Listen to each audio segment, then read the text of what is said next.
నమస్తే, నా పేరు Shivaji. Welcome to our channel. Tirumala Tirupati దేవస్థానానికి సంబంధించి జగన్మోహన్ రెడ్డి గారు అధికారంలో ఉన్నప్పుడు 2019 నుంచి 24 వరకు అప్పుడు తయారు చేసినటువంటి లడ్డులో ప్రసాదాలు ఏవైతే ఉన్నాయో వాటిలో కల్తీ నెయ్యి వాడారనేటువంటి కేసుకు సంబంధించి మొట్టమొదటి అధికారిక అరెస్టు అంటే తిరుమల తిరుపతి దేవస్థానంలో పనిచేస్తున్నటువంటి అధికారి, ఆయన పేరు సుబ్రహ్మణ్యం. ఆయన అప్పట్లో జీఎంగా పనిచేశారు. ఈ ప్రొక్యూర్మెంట్ టీంలో అయితే పనిచేశారు. ప్రొక్యూర్మెంట్కి జీఎంగా పనిచేశారు.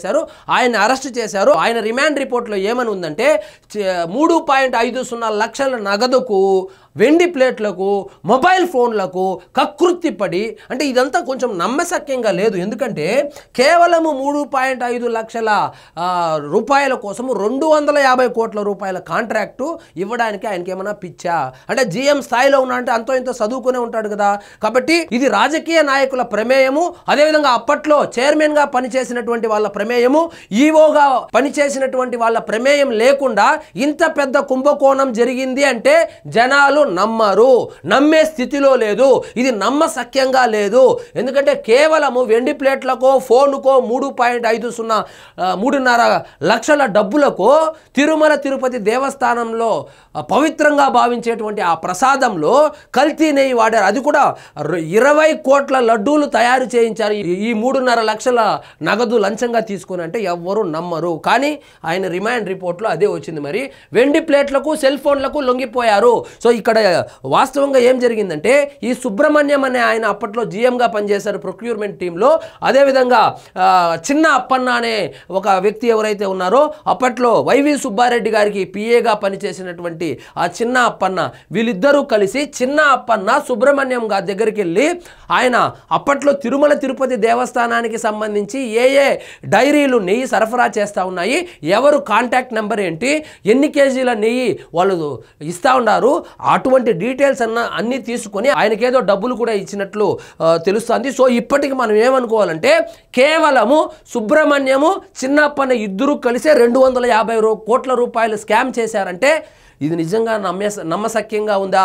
అప్పట్లో ఈవోగా పనిచేసినటువంటి ధర్మారెడ్డి గారు కావచ్చు, చైర్మన్లుగా పనిచేసినటువంటి కరుణాకర్ రెడ్డి గారు కావచ్చు, వైవి సుబ్బారెడ్డి గారు కావచ్చు, ముఖ్యమంత్రిగా పనిచేసినటువంటి జగన్మోహన్ రెడ్డి గారు కావచ్చు, వీళ్ళ అండదండలు లేకుండా ఒక పిఏ అదేవిధంగా ఒక అధికారి వీళ్ళిద్దరూ కలిసి 20 కోట్ల లడ్డూలు తయారు చేసే దాంట్లో కల్తీ నెయ్యి కలిపారు అంటే నిజంగా నమ్మశక్యంగా లేదు. మరి ఆయన రిమాండ్ రిపోర్ట్లు అయితే అదే వచ్చింది.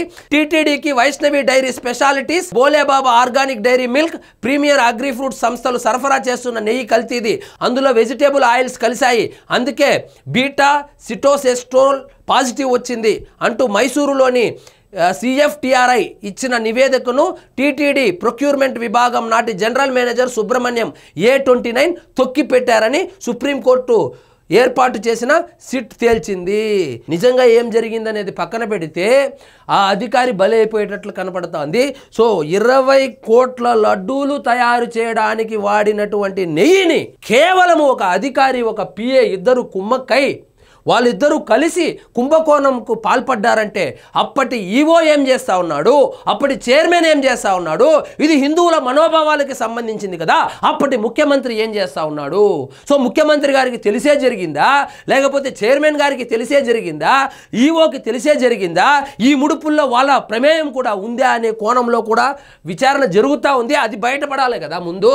అది బయటపడకుండా అధికారి ఎవరో జీఎం పనిచేసినటువంటి అధికారి, పిఐ ఇద్దరు కలిసి 250 కోట్ల రూపాయల కుంభకోణాన్ని 130 కోట్ల హిందువుల మనోభావాలతో ఇద్దరు 3,50,000 రూపాయలకు కకృతిపడి, ఒక సెల్ ఫోన్కు కకృతిపడి, ఒక వెండి ప్లేటుకు కకృతిపడి వీళ్ళు కుంభకోణం చేశారంటే ఎలా నమ్మమంటారు? నాకైతే నమ్మశక్యంగా లేదు. సో మొత్తానికి వాళ్ళు బోలేబాబా కావచ్చు, వైష్ణవి డైరీ కావచ్చు, అదేవిధంగా ఈ ప్రీమియర్ అగ్రి ఫ్రూట్ సంస్థ ఏదైతే ఉందో వీళ్ళు సరఫరా చేస్తున్నటువంటి నెయ్యి కల్తీదని చెప్పి రిపోర్టు వచ్చినప్పటికీ కూడా అప్పటి జీఎంగా పనిచేసినటువంటి సుబ్రహ్మణ్యం ఎవరైతే ఉన్నారో దాన్ని కప్పిపుచ్చి వాళ్ళకే ఆర్డర్లు ఇచ్చారని చెప్పి రిమాండ్ రిపోర్ట్లో అయితే తేలింది. సో మరి ఇప్పుడు వైవి సుబ్బారెడ్డి గారి ప్రమేయం ఉందా లేదా ఈవో ధర్మారెడ్డి గారి ప్రమేయం ఉందా లేదా తెలియాలి అంటే ఇంకా లోతుగా విచారించవలసి ఉంది. సో సుబ్బారెడ్డి ఇప్పుడు నాకు పిఏనే కాదంటాడు, ఈయనకి పిఏనే కాదంట. ఈయనకు పిఏనే కాకపోయి ఉంటే ఈయన చైర్మన్గా ఉన్నప్పుడు తిరుమల తిరుపతి దేవస్థానానికి సంబంధించినటువంటి ప్రొక్యూర్మెంట్ టీంలో ఎలా చక్రం తిప్పగలిగాడు? చాలా శేష ప్రశ్నలు ఉన్నాయి ఇందులో. ఇది మామూలు కేసు కాదు, ఇది 130 కోట్ల మనోభావాలకు సంబంధించినటువంటి విషయం ఇది. కాబట్టి ఖచ్చితంగా వీళ్ళు న్యాయ దేవతకు కళ్ళు కప్పవచ్చు కాక, కానీ కలియుగ వెంకటేశ్వర స్వామిని, కలియుగ ప్రత్యక్ష దేవమైనటువంటి వెంకటేశ్వర స్వామిని అయితే కళ్ళు కప్పలేరు. ఖచ్చితంగా టైం గ్యాప్ అంతే, మొత్తం బయటకు వస్తారు అని ఆశిద్దాం.